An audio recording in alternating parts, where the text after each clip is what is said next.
Всем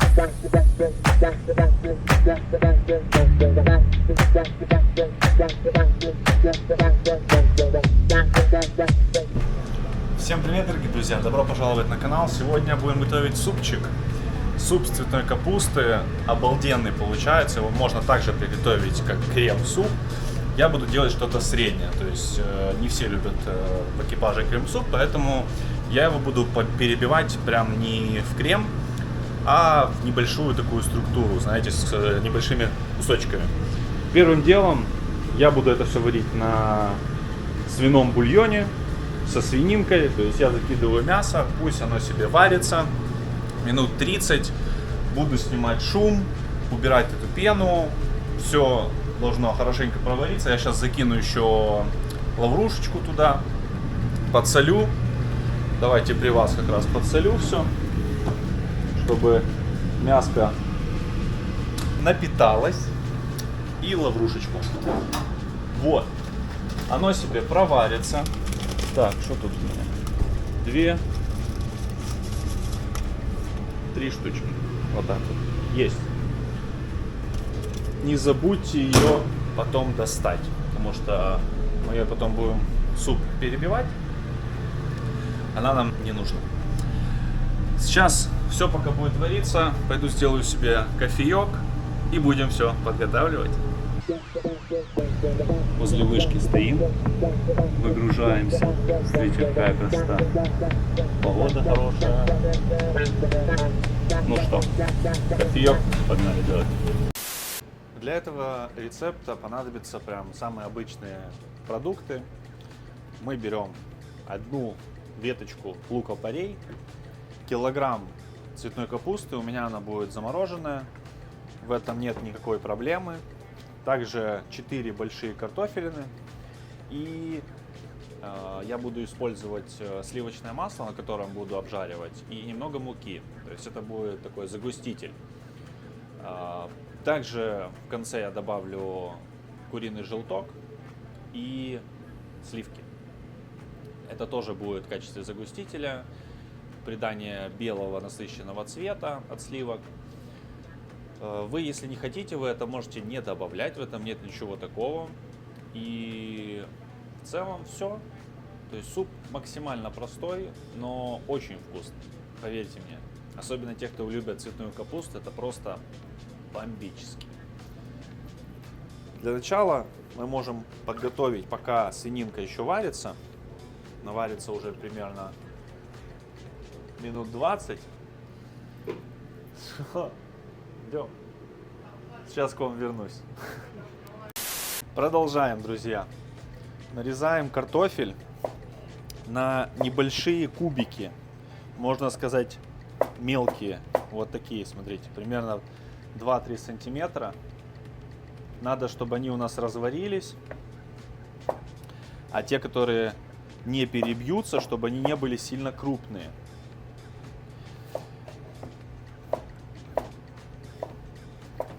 То есть в целом, когда вы будете разбирать цветную капусту, ее, если вы будете перебирать все в крем-суп, то по сути не имеет значения. Вы можете и крупные оставить, и средние. Но если вы хотите сделать не совсем в крем это все перебивать, то лучше вот на такие соцветия. Тогда они будут как раз помещаться на ложку. Это будет и красиво смотреться, гармонично, и удобно естся.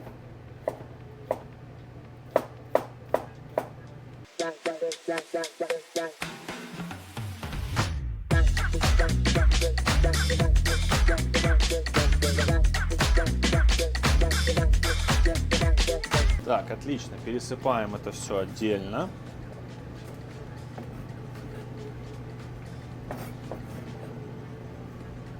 Теперь приступаем к нарезке лука-порей. Его разрезаем вдоль. Обязательно его хорошо промойте, потому что вот за этими листочками очень часто остается песок. Поэтому тут надо следить, чтобы, если вы не хотите, чтобы у вас на зубах ничего не хрустело, желательно его тщательно промыть. И вот так вот его нарезаем. Вот такие полукольца.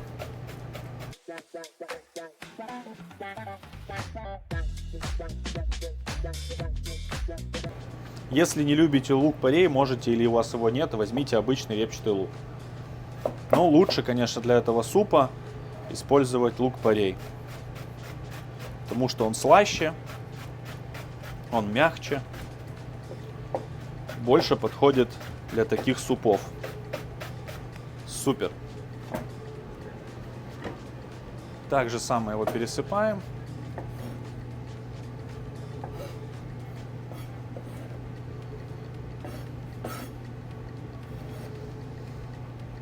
Тем временем мы сейчас закидываем картошку, цветную капусту и будем это все варить. Погнали! Свинину мы пока не достаем. Закидываем картофанчик. И закидываем так же само цветную капусту.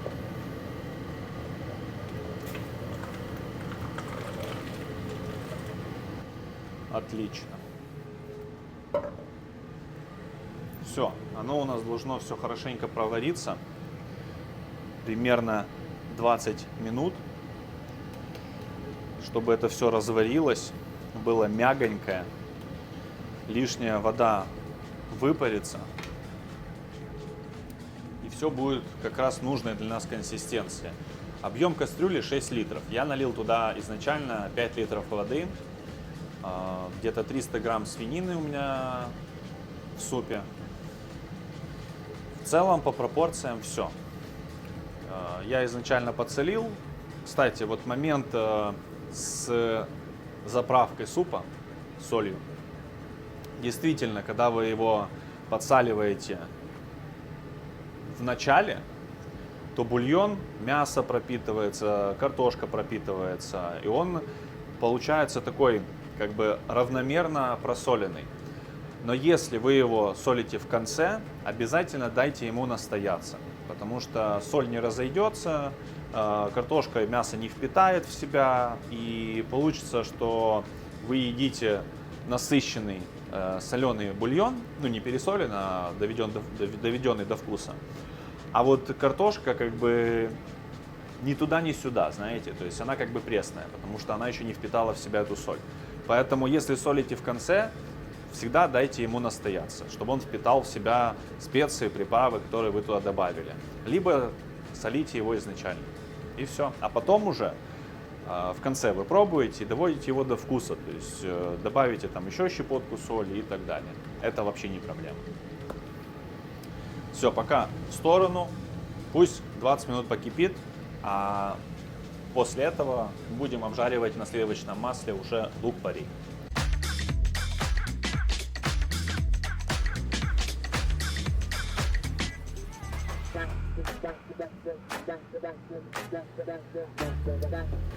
Сейчас, друзья, мы будем пассеровать наш лук-порей в сливочном масле.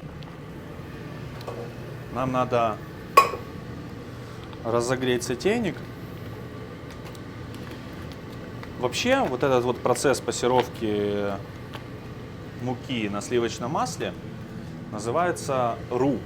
То есть это как бы база французской кухни. Это основа загустителя для большинства соусов, супов также. Вообще, вот я вам рассказывал в прошлых видео, например, как приготовить элементарно соус бешамель, то есть по каким пропорциям. Это я использую 100 грамм сливочного масла, 100 грамм муки, затем постепенно, растопил сливочное масло, обжарил на нем 100 грамм муки, затем ввожу постепенно 1 литр молока. Посолили, щепотку мускатного ореха, базовый бешамель готов, то есть вообще элементарно. Есть 3 вида этого ру. Это белый, когда мы пассеруем муку слегка, даже можно сказать быстро, чтобы она не поменяла цвет и осталась белая. Золотистый, это когда мы пассеруем муку до золотистого цвета. И красный, это когда мы пассируем муку до такого темно-коричневого красноватого цвета, оттенка, иногда с добавлением мясного бульона. В основном это вроде говяжий. Вот, так, сейчас растопится.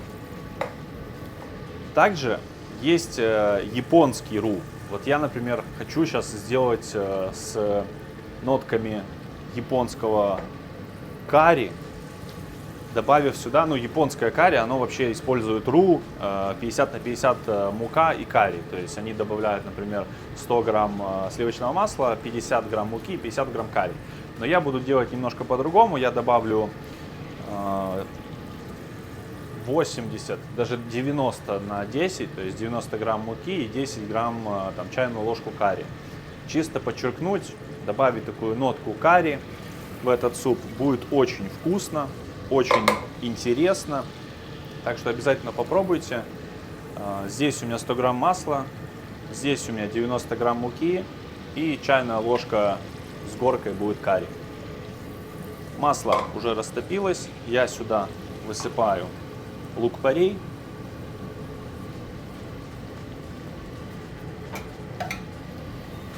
И мы его пассируем на маленьком огне, чтобы он не потемнел. То есть мы же хотим насыщенный светлый цвет нашего супа, поэтому его до золотистой корочки обжаривать не надо. Мы будем делать белый ру.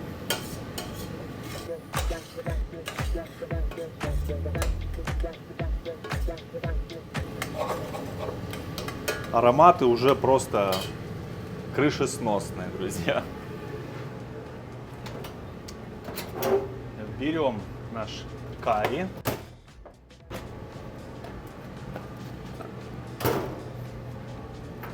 Чайную ложечку.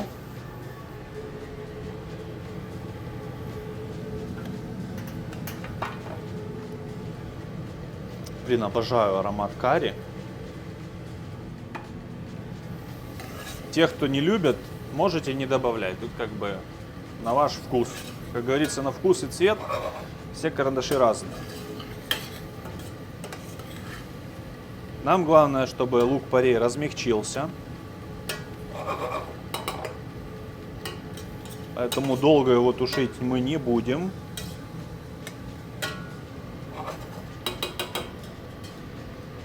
Тут главное не пропустить этот момент.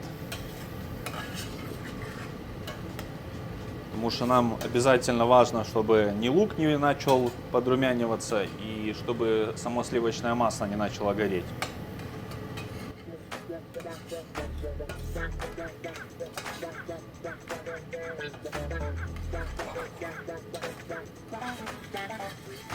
Так, отлично. Вот до такого цвета.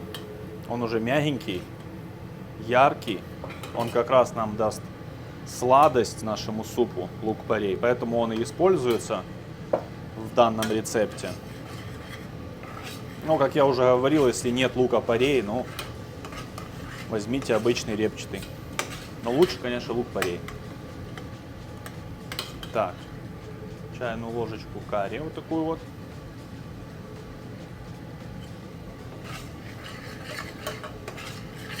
Слегка обжариваем.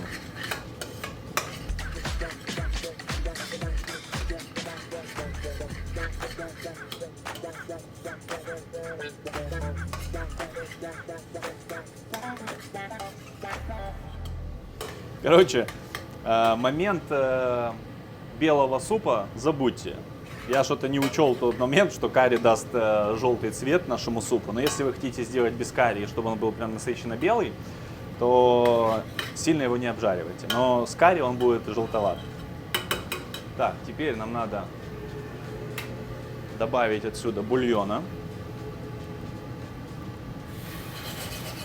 Так скажем, развести наш ру.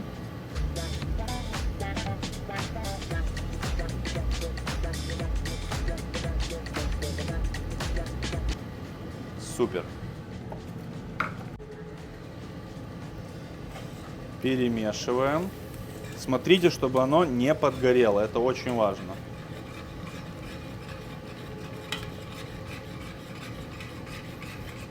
Да, вот, видите, будет насыщенный желтый цвет. Так что с белым цветом тут моя ошибка. Еще раз бавим.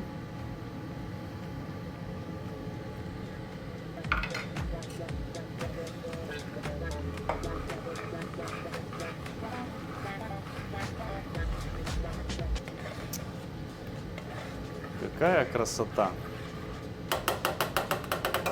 Так, смотрите, что мы делаем теперь. Я достаю отсюда свининку.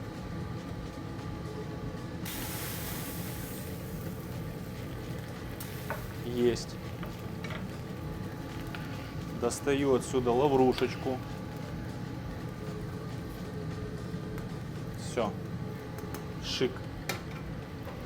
И добавляю сюда лук-порей.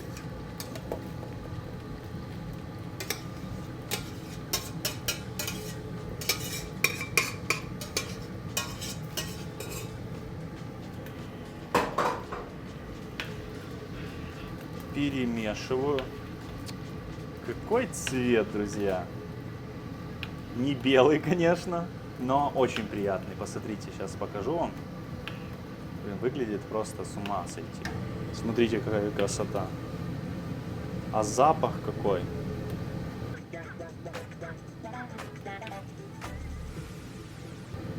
Все, даем ему еще покипеть, буквально 5 минут.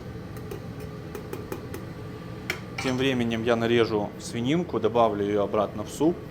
И в конце уже, когда мы его заправим, я его доведу уже до вкуса и добавлю туда сливки с одним желтком. Так, теперь мы будем его перебивать. Берем нашу зверь-машину. Свининку я нарезал, еще не добавлял. Я ее добавлю в конце. Так, перебивать я буду слегка.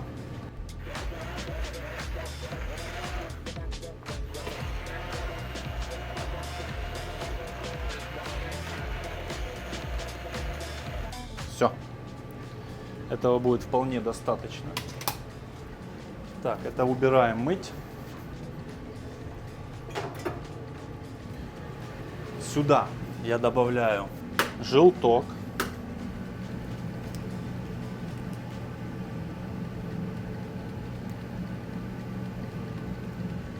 В мисочку.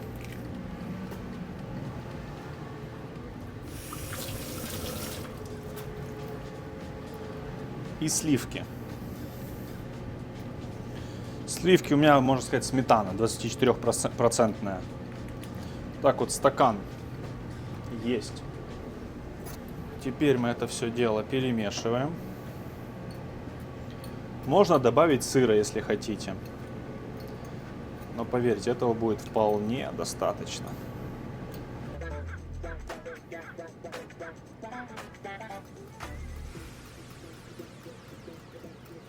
Так, шикарно.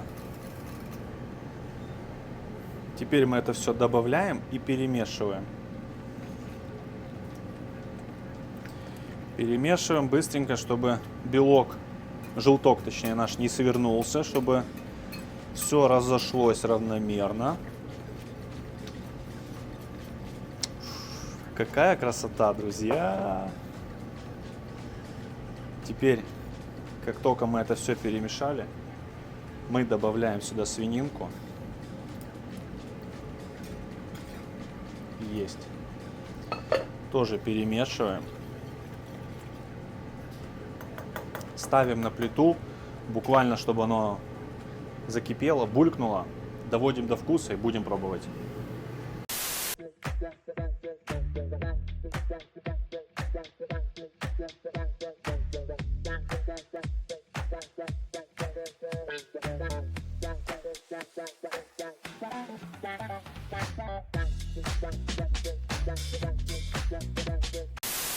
Так, можем попробовать.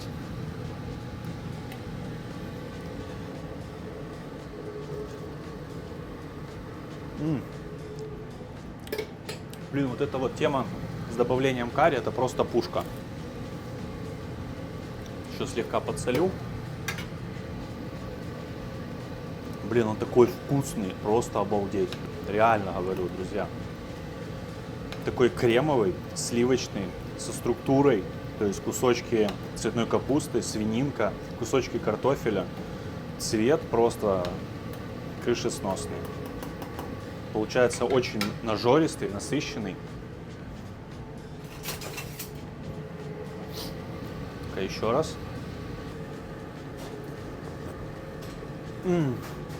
Вот, друзья, это оно. Обалдеть. Просто обалдеть. Вы обязаны это попробовать, друзья. Вот такой вот суп получился. Он безумно вкусный. Просто безумно. Посмотрите на этот цвет, посмотрите на эту консистенцию. Жаль, что нельзя передать аромат. Так что, друзья, лайк, подписка, мнение в комментариях. Подписывайтесь на другие мои социальные сети. У меня также есть мерч, футболки с моей эмблемой. Для заказа пишите мне в Instagram. Всем огромное спасибо и до встречи в новом ролике.